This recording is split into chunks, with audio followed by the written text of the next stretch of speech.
Hi hello नमस्कार. मी प्राजक्ता. माझ्या नवीन YouTube चॅनलमध्ये आपल्या मनापासून स्वागत. आज आपण शेवग्याच्या शेंग्याचं सूप बनवणार आहोत. त्यासाठी आपण 4 शेंगा कट करून घेतलेल्या आहेत, 1 टोमॅटो, 1 कांदा, 2 हिरव्या मिरच्या, अर्धा इंच आलं, 1 गड्डी लसूण, कोथिंबीर, 1 चमचा तूप, चवीनुसार मीठ, जिरे, 4 मिरी आणि 4 लवंग घेतलेले आहेत. आता आपण रेसिपीला सुरुवात करूया. सुरुवातीला आपण कुकर घेतलेला आहे, त्याच्यामध्ये स्वच्छ धुवून घेतलेला आपण 4 शेंगा आहेत त्या घेतलेल्या आहेत. त्याच्यामध्ये आपण 1 टोमॅटो कट करून घेतलेला उभा, कांदा 1 कट करून घेतलेला, आलं, हिरव्या मिरच्या 2, जिरे, लसणाची 1 गड्डी, मिरे आणि 4 मिरे आणि 4 लवंग, थोडीशी कोथिंबीर आणि चवीनुसार मीठ घालणार आहोत. आपण सर्व मीठ याच्यामध्येच घालणार आहोत. त्याच्यामध्ये तूप घालणार आहोत.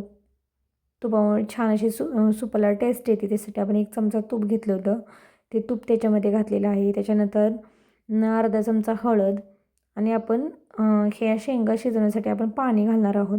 साधारणपणे 1 ग्लास पाणी घातलेलं आहे आणि याला झाकण लावून आता याच्या आपण 2 ते 3 शिट्ट्या करून घेणार आहोत छान अशा. आता आपण शिट्ट्या करून घेतलेल्या आहे. कुकर पण थंड झालेला आहे, तुम्ही पाहू शकता. आता आपण चेक करूया शेंग शिजले का. शेंग छान अशी शिजलेली आहे. आता आपण हे थंड करून मिक्सरमधून त्याचं बारीक असं बनवून पेस्ट बनवून घेणार आहोत अशी. कारण की सूपसाठी आपण घट्टसर पण दाटसरपणा येण्यासाठी असंच करतो, शेंगाच्या पूर्णपणे अर्क काढून घेतो त्याच्यामध्ये. आता आपण हे मिक्सरवरती पल्स मोडवरती 1 ते 2 वेळा फिरवलेलं आहे. त्याच्यावरती आपण चाळण घेतलेली आहे, त्याच्यावरती आपण हे जर फिरवलेलं आहे सर्व मिक्सरवरती आपण शेंगा टोमॅटो हे सर्व आपण मिक्सरवरती फिरवून घेतलेलं आहे. ते आपण त्या याच्यामध्ये चाळणीच्या साहाय्याने आपण छान असं गाळून घेणार आहोत.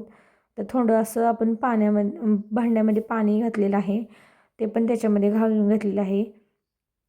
तर त्याचा छान असा आपण पल्प काढून घेणार आहोत. हलक्या हातानं प्रेस करून ते सर्व काढून घ्यायचं. तुम्ही पाहू शकता छान असं आपलं शेवग्याच्या शेंगांचा पल्प काढून झालेला आहे. आता आपण जो आपला शेंगा शिजवून स्टॉक राहिला होता तो आपण त्याच्यामध्ये घालून घेतलेला आहे.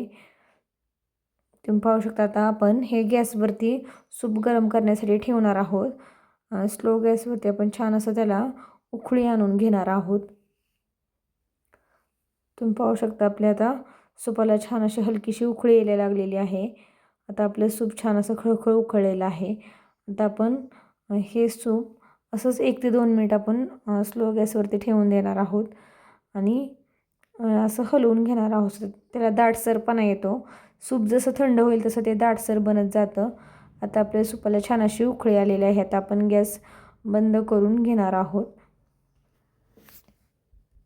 आणि हे सूप आता आपण गार्निशिंग करून घेणार आहोत. आता आपण सूप बाउलमध्ये काढून घेतलेलं आहे. त्याच्यावरतून आपण सूप गरम असतानाच आपण तूप घालणार आहोत. 1 चमचा तूप घालणार आहोत. तुपामुळे छान अशी टेस्ट येते सूपाला. अजून आपण थोडंसं घालून घेणार आहोत. त्याच्यावरतून भरपूर अशी कोथिंबीर घालून घेणार आहोत. आता आपली कोथिंबीर पण घालून झालेली आहे.